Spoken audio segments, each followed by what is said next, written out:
Not everybody needs a hysteroscopy before an IVF. So people who need a hysteroscopy before an IVF are those. Namaste, I'm Dr. Puneet Kochhar. I'm a fertility specialist at Elixir Fertility Center in North Delhi. Today we are going to talk about a pre-IVF hysteroscopy. Hysteroscopy क्या होती है? Hysteroscope एक ऐसा telescope है जिसे हम vaginally uterus के अंदर डालते हैं। तो ये एक दूरबीन की जांच है जिससे हम यूट्रस या गर्भाशय की अंदर की कैविटी को देख पाते हैं, जांच कर पाते हैं और अगर उसमें कोई प्रॉब्लम मिले तो उसको उसी हिस्ट्रोस्कोपिक इंस्ट्रूमेंट के थ्रू ठीक भी कर पाते हैं, ट्रीट भी कर पाते हैं। अब किन लोगों को हिस्ट्रोस्कोपी की जरूरत होती है? Not everybody needs a hysteroscopy before an IVF. So people who need a hysteroscopy before an IVF are those where either there is a uterine anomaly, जिनमें हम सस्पेक्ट कर रहे हैं कि यूट्रस में कोई पैदाइशी एनोमली है, जैसे कि सेप्टेट यूट्रस, जिसमें सेप्टम को काट कर यूट्रस की कैविटी को नॉर्मल बनाया जा सकता है या रिस्टोर किया जा सकता है। कुछ कंडीशंस होती हैं जिसमें यूट्रस में कंजेनाइटल प्रॉब्लम ना होकर अक्वायर्ड प्रॉब्लम्स होती हैं, जैसे कि पॉलिप बना हुआ है।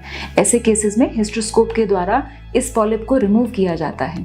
फिर ऐसा भी हो सकता है कि यूट्रस में कोई structural as such gross problem नहीं है, पर जो यूट्रस की लाइनिंग है, जिसे हम एंडोमेट्रियल थिकनेस कहते हैं, वो नहीं बन पा रही। IVF में या किसी भी प्रेगनेंसी में एम्ब्रियो के ठहरने या चिपकने के लिए एंडोमेट्रियल थिकनेस का मिनिमम 7 मिलीमीटर्स होना ज़रूरी है। कई लोगों की एंडोमेट्रियल थिकनेस 4-5 मिलीमीटर के ऊपर नहीं जाती। ऐसे केसेस में भी हिस्ट्रोस्कोपी करना मैंडेटरी या ज़रूरी हो जाता है। हो सकता है ये लाइनिंग जो है ये अधीजन्स या एशरमैन सिंड्रोम ऐसी चीज़ों के कारण एक्सपैंड ना हो पा रही हो।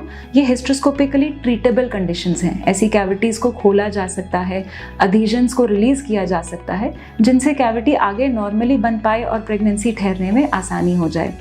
कुछ कंडीशंस में यूट्रस अल्ट्रासाउंड में देखने में बिल्कुल नॉर्मल होता है, बट पेशेंट के पहले फेल्ड साइकिल्स होते हैं, तो पहले 2 से ज़्यादा बार अगर IVF हो रखा है और रिकरेंट इम्प्लांटेशन फेलियर है, या मान लीजिए पेशेंट की पहले नॉर्मल या IVF के द्वारा प्रेगनेंसीज रुकी हैं पर हर बार मिसकैरेज हुआ है, so these are also conditions जिनमें हिस्ट्रोस्कोपी करना ज़रूरी रहता है।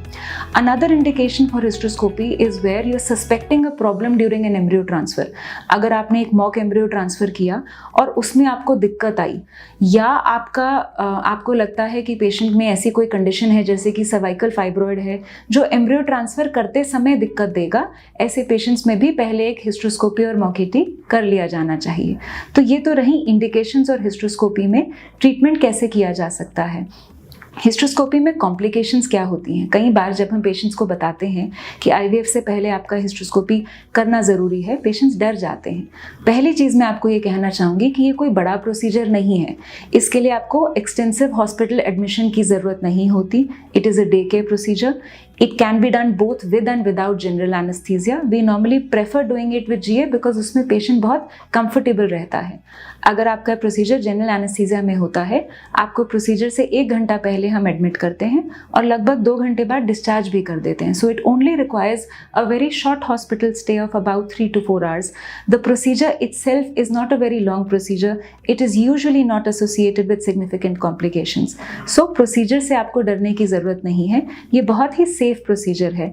कई केसेस में कुछ छोटी मोटी कॉम्प्लिकेशंस जैसे कि इन्फेक्शन के चांसेस, ब्लीडिंग के चांसेस, परफोरेशन, ये सब हो सकते हैं, बट ये कॉमन नहीं है और अगर आपको इनसे डर है तो आप अपने डॉक्टर से इनको फर्दर डिस्कस कीजिए। Thank you.